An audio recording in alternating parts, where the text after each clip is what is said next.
السلام عليكم، معكم سارة وكنقدم لكم بودكاست بعنوان كوني أستاذة ذكية. ومرحبا بكم في تاني حلقات هذا البودكاست اللي كنجاوب فيهم على أهم أو أكثر وأشهر الأسئلة اللي كتوصلني. وما بين الأسئلة اللي كتوصلني هي هذا السؤال ديال واش التعليم مهمة سهلة أو صعبة. هذا الفيديو غيكون تتمة ديال الفيديو السابق اللي كان فيه واش نقدر نختار مهنة التعليم ولا لا، كيفاش نعرف واش مناسبة ليا ولا لا.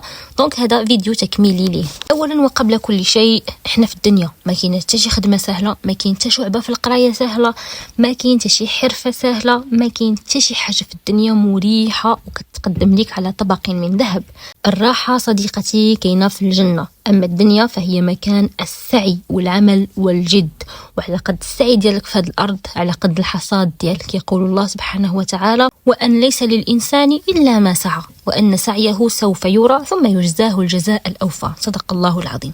ما حدي في الدنيا ما عمرني ما غادي نقلب على شي حاجه بناء على واش سهله او لا ماشي سهله.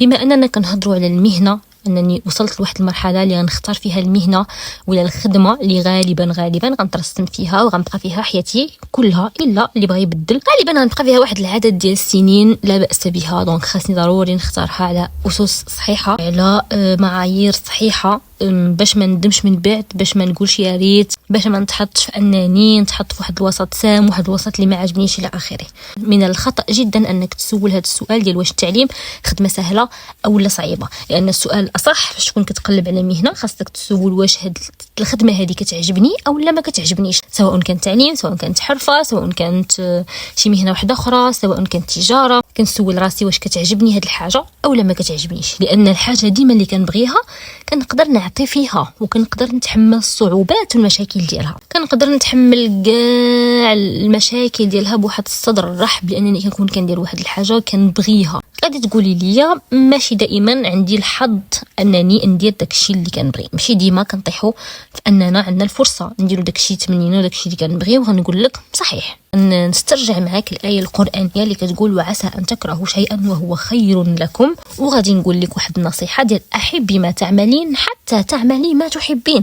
يعني حاليا انت مازال ما وصلتيش مهنه احلامك، تحطات قدامك مهنه ديال التعليم مضطره مثلا عليها او انت ما كتبغيهاش، فقط خاص يكونوا فيك المعايير المناسبه. خاصك تخدمي على راسك باش واخا انت كتخدمي واحد الحاجه ما باغاش، ولكن خاصك تخدميها بضمير، لان دوك وليدات الناس ما عندهم حتى شي ذنب. زائد خاصك تحاولي تحبيها، يعني هذه هي الفرصه اللي عندك حاليا. لا ما ديري داكشي اللي كتمناي، انت مضطره تبغي هادشي اللي كاين ما بين يديك. لما يستر الله مهنه الاحلام ديالك خاصك تبغي هاد المهنه باش تقدي تخدمي مرتاحه، ما تمرضيش نفسيا وما تمرضيش معك الوليدات. خصوصا التعليم فيه رساله نبيله ومهنه مهمه، راه انت غيدوزوا على يدك اجيال واجيال.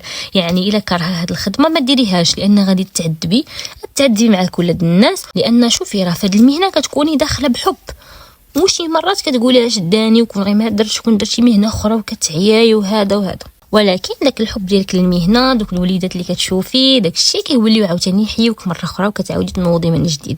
باختصار التعليم راه ماشي سهل، بحال كاع المهن ماشي سهل، صعيب بزاف ومسؤوليه كبيره بزاف. ولكن اذا دخلتيها بحب غتولي تبغي الصعوبات ديالها وتقبلي المشاكل ديالها، تحليهم وعلى قلبك زي العسل، خلاوها المصريين. ولكن الا مشيتي درتيها غير حيت هي اللي كاينه، غير حيت بان لك الكونكور، غير حيت بغيتي تولي استاذه والسلام، لا، لانك ما غترتاحيش، غتبلوكي عند اول مشكله. نعاود لك واحد القصه اللي كنت كنت قريت كتاب فن اللامبالاه، واحد الكتاب زوين بزاف اللي كنصحكم به. قريت القصه ديال انك الا عندك شي حلم، باش تعرف راسك انه واش هذاك هو الحلم ديالك او لا، خاصك تكون كتبغي الألم اللي كيوصل داك الحلم. وكانوا هضروا على واحد السيد اللي باغي يطلع شورستان، يكون مغني، الحلم ديالو يطلع فوق الخشبه ويصفقوا عليه الناس ويقولوا له واو راك كتعرف تغني. ولكن اون فوا بدا كيطبق هذا الشيء، كانت الاوركسترا وديك البلاصه اللي كيدرب فيها بعيده عليه بزاف، الالات ثقيله،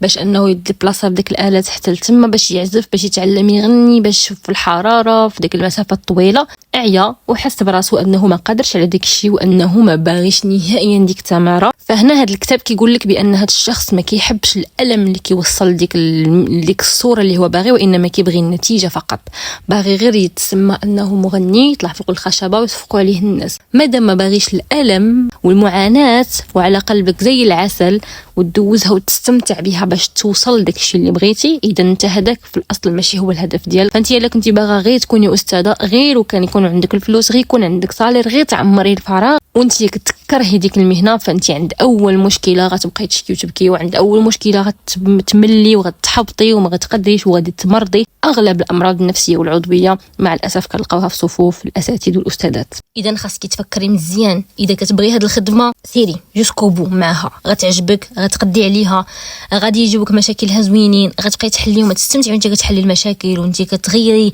الحياه ديال دوك الوليدات والافكار ديالهم، وانت كتزرعي واحد البصمه جديده في حياتهم، وانت كتبني لهم ذكريات زوينه، وغادي تقبلي انها بحال اي خدمه في العالم عندها مشاكل وعندها واحد الاوقات ديال الاحتراق الوظيفي، وعندها واحد الاوقات ديال الملل، وواحد الاوقات ديال العيا. اما الا كنتي كتكرهيها فغتبقاي ديما يبانوا لك جميع المهن زوينين، غير انت اللي عايشه في المشاكل، غير انت اللي عايشه في الصداع، غير انت اللي ما قاداش، غير انت وغتبقاي كتشكي، نهائيا ما غاديش ترتاحي فيها. واخا لا نفترض الظروف الاجتماعيه، شوف حنا كلنا اللي دايرين التعليم تيكونوا الا قليل نادرا كاع البنات اللي دايرين التعليم كيكونوا جايين من واحد الظروف اجتماعيه اللي هي ضعيفه، كتكون هذه هي المهنه اللي كاينه، هي اللي مطلوبه بزاف، هي اللي متوفره، عرفتها كل شيء. نفترض ما لقيتيش حاليا بديل من غيرها، غنقول لك ديريها، ما نقولكش جلسي بصفر ديرها ما عندك حتى شي حاجه باش ما ديريهاش، لا ديريها، ولكن حاولي تبغيها، شوفي الايجابيات ديالها، تعلمي، خدمي على راسك باش تعطي فيها بضمير، تعلمي فرونسي اللي غتقرر المواد العلميه،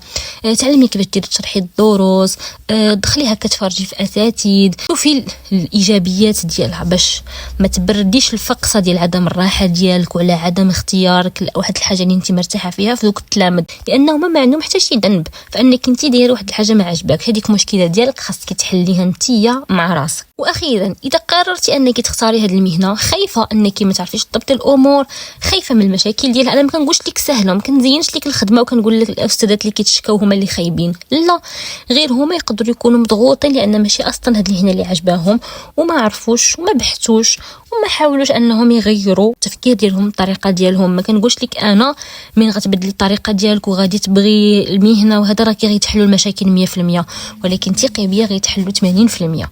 انا قبل من هاد الافكار في الخدمه ماشي هي انا من بعد، انا قبل راه كنت كنمشي للخدمه وانا كتجيني واحد البانيك اتاك اون فوا كندخل الباراج ديال المدينه اللي خدامه فيها، كتشدني نوبه هلع، قلبي كيبغي يخرج من بلاصتو. شحال من مره كنت كنمشي كنبكي للخدمه حيت ما عجبانيش، ولكن انا من بعد ما عرفت بان ما يمكنش لي نبدل الوضع، ما يمكنش لي نبدل الناس، ما يمكنش لي نبدل المجتمع، ما يمكنش لي نبدل الظروف والقوانين، خاصني نبدل انا شي حاجه في راسي، انا خاصني نتاقلم مع الوضع، انا خاصني نلقى حل لراسي. تبدلت 180 درجه لدرجه انني كنت كنتفارق في الخرد العام مع التلامذه بالبكا، ولدرجه انني باقا اون كونتاكت معاهم، راهم تبارك الله اللي خدم اللي قرا. بدلت حياتي رسميا من مور ما بدلت الافكار ديالي، وهذا هو الهدف علاش انا دايره هذا الكونتوني وعلاش دايره لا فورماسيون. دونك نتيا كنصحك اذا نتيا ما كتبغيش هذه المهنه او لا كتبغيها ولكن متخوفه منها بزاف، ولكن هذا هو الحل اللي موجود قدامك حاليا وغادي ديريها مضطره ما عندكش اختيار، كنصحك تتبعي هذه القناه، تصنتي لهذا البودكاست وتشتركي في الدوره التكوينيه اللي غادي نبداها لكم في شهر 8 باش تكوني واجده في الدخول المدرسي. والمحاور ديال هذه الدوره التكوينيه باش تعرفيهم غادي نحطهم لك في الاخر ديال الفيديو باش تقدري تقرري واش انك بغيتي تشتركي ولا لا. بغيتي تشتركي فيها دخلي عندي الانستغرام اللي غادي تلقايه في اول تعليق. وانا دابا وصلت معك للاخر ديال الفيديو، خليت لك الراحه وغنتلاقى بك في الحلقه الجايه، وانت انطلاقا من هذا الفيديو والفيديو السابق غادي يكون وضحت لك الصوره وقررتي 100% واش غتقدري ديري التعليم او لا، واش باغياه او لا ما باغياش. اذا كنتي باغياه مرحبا بك معنا في هذه القناه، مرحبا بك معنا في الانستغرام. كنوعدك ان هذا المحتوى غيبدل النظره ديالك بزاف وغادي يبدل الفكره ديالك وغادي يبدل لك حياتك في وسط القسم باذن الله. سي يو، باي باي.